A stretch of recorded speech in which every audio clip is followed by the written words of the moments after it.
మొదటి ప్రశ్నకు సమాధానం అవునండి.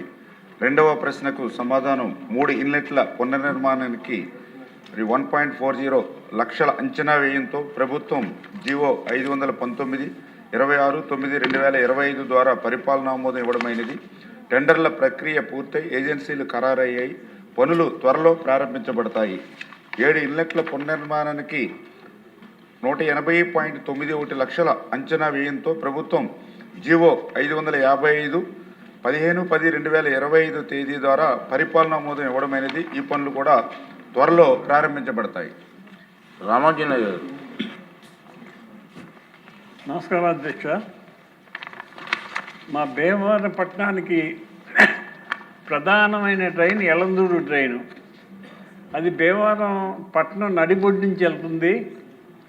ప్రతి సంవత్సరం ఫ్లడ్ వస్తుంది. స్లూయి చెయ్యి కూడా పనిచేయవు.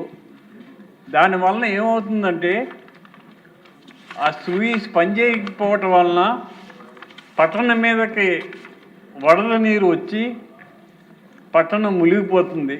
కొన్ని వార్డులు, ఆ వార్డులో వాళ్ళందరినీ తీసుకెళ్ళి పునరావాస కేంద్రాల్లో పెట్టి వాళ్ళకి భోజనాలు పెట్టి వాళ్ళకి నష్టపరిహారాలు ఇచ్చి ఇంత ఖర్చు పెడుతున్నారు. చిన్న స్లూయిస్ పనిచేయకపోవటం వల్ల. ఈ ఎలందూరు ట్రైన్ అనేది చాలా ప్రధానమైనది. 60 కిలోమీటర్ల పొడవు ఉంది. దీన్ని పక్షాలు చేయవలసి ఉంది. దీనికి ఈ ట్రైన్లో ఇప్పుడు కొత్తగా కిక్కీస్ పట్టేస్తుంది. ఇది ఎర్రకాలం ప్రధాన కాలం వరదంతా కూడా ఈ ట్రైన్ ఏమిటనే గోదావరి అంత వేగంగా వెళ్తుందండి. ఇక్కడ దీనికి ఆ కిక్కీస్ కూడా తీసే ప్రయత్నం చేయాలి. ఇంకొక సమస్య ఏమిటంటే జిఎండ్వి కెనాల్ మీద భీమవరం మధ్యలో నుంచి వెళ్ళింది. ఆ కెనాల్కి వంతెన కట్టినట్టయితే 1 టౌన్ నుంచి 3వ పట్టణానికి వెళ్ళడానికి 4 కిలోమీటర్లు కలిసి వస్తుంది.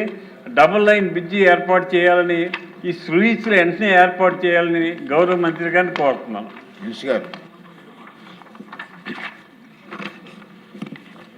ధన్యవాదాలు అధ్యక్ష. యనమరుదూరు డ్రైను మన ఉమ్మడి పశ్చిమ గోదావరి జిల్లాలో అటు ఏలూరు జిల్లా జంగారెడ్డిగూడెం దగ్గర ఎర్ర కాలువగా 120 కిలోమీటర్లు, అదేవిధంగా దిగువ భాగాన నందమూరి అక్వడేట్ నుంచి పాతపాడు ఉప్పుటేరులో కలిసేటువంటి విధంగా 65 కిలోమీటర్లు, మొత్తం 185 కిలోమీటర్లు ఉన్నటువంటి ఎర్ర కాలువ. మరియు అది ఏదైతే ఈ యొక్క యనమరుదూరు డ్రైన్ అధ్యక్ష, ఈ యనమరుదూరు డ్రైన్ అనేది ఈ యొక్క పశ్చిమ జిల్లాలో మెయిన్ డ్రైన్గానే ఉన్నటువంటి పరిస్థితి. ఇది ప్రస్తుతం డిజైన్స్ ప్రకారం చూసినట్లయితే 23,000 క్యూసెక్ల నీరు సామర్థ్యం ఉన్నటువంటి పరిస్థితుల్లో ఫ్లడ్స్ వచ్చినప్పుడు ఇది 30,000 35,000 ఫ్లడ్ క్యూసెక్ల నీరు కూడా వస్తున్నటువంటి పరిస్థితి అధ్యక్ష. దీనికి ప్రధానంగా ఏదైతే గౌరవ సభ్యులు చెప్పినట్లుగా ఈ యనమరుదూరు డ్రైన్కి సంబంధించినటువంటి ఇన్లెట్స్ అంటే చూస్తే మరి మొత్తం 54 ఇన్లెట్స్ ఉన్నాయి అధ్యక్ష. 54 ఇన్లెట్స్లో అందులో 46 శిథిల వ్యవస్థలో ఉన్నటువంటి పరిస్థితి అధ్యక్ష. కేవలం 8 మాత్రమే వర్కింగ్ కండిషన్లో ఉన్నటువంటి పరిస్థితి అధ్యక్ష. మరి ఈ రకంగా ఈ మేజర్గా 90% ఇన్లెట్స్ పనిచేయకపోవడం వల్ల ఈ ఫ్లడ్ హెవీగా అంటే దీని సామర్థ్యాన్ని మించి ఫ్లడ్ వస్తున్నప్పుడు ఆ ప్రాంతం అంతా కూడా మరి ఇటు పట్టణం కానీ అదేవిధంగా ఏదైతే ఈ యొక్క పొలాలు కానీ ఇవన్నీ కూడా ముంపుకు గురవుతున్నటువంటి పరిస్థితి అధ్యక్ష. మరి దాన్ని దృష్టిలో పెట్టుకుని ఈ ప్రభుత్వం అధికారంలోకి వచ్చిన తర్వాత ఈ యొక్క O&M వర్క్స్కి ప్రాధాన్యత కూడా ఇస్తూ, ఎందుకంటే మనం చూసాం ఆ రోజు 2019 2024 5 సంవత్సరాల్లో ఆ రోజు ఎక్కడ కూడా O&Mకి సంబంధించి అంటే డీసిల్టింగ్ కానీ లాకులకు కానీ షట్టర్స్ కానీ రోప్స్ కానీ 5 సంవత్సరాలు ఎక్కడ కూడా ఒక్క రూపాయి కూడా O&Mకి ఇవ్వనటువంటి స్థితిలో 2024లో మన ప్రభుత్వం వచ్చిన తర్వాత ఆ పనులన్నీ కూడా మనం చేయవలసినటువంటి బాధ్యత బరువు పెరిగినటువంటి పరిస్థితి అధ్యక్ష. దాన్ని దృష్టిలో పెట్టుకుని మన ప్రభుత్వం అధికారంలోకి వచ్చిన తర్వాత మొదటి సంవత్సరంలోనే ఏదైతే జీవో 65 ద్వారా 79 కోట్లు 284 కోట్లు, అదేవిధంగా జీవో 269 ద్వారా 344 కోట్లు, అదేవిధంగా జీవో 569 ద్వారా 74.79 లక్షలు. అంటే మొత్తంగా మొదటి సంవత్సరంలోనే ఈ కూటమి ప్రభుత్వ అధికారంలోకి వచ్చాక మొదటి సంవత్సరంలోనే 10,310 పనులకు 708 కోట్ల రూపాయలు నిధులు మంజూరు చేశాం అధ్యక్ష.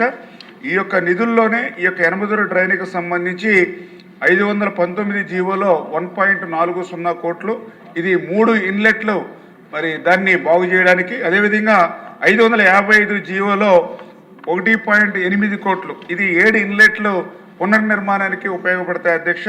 ఈ రకంగా 10 పునర్నిర్మాణం ఈ మొదటి సంవత్సరంలో టెండర్ల ప్రక్రియ చేసి ఇది పూర్తి చేస్తున్నాం అధ్యక్ష.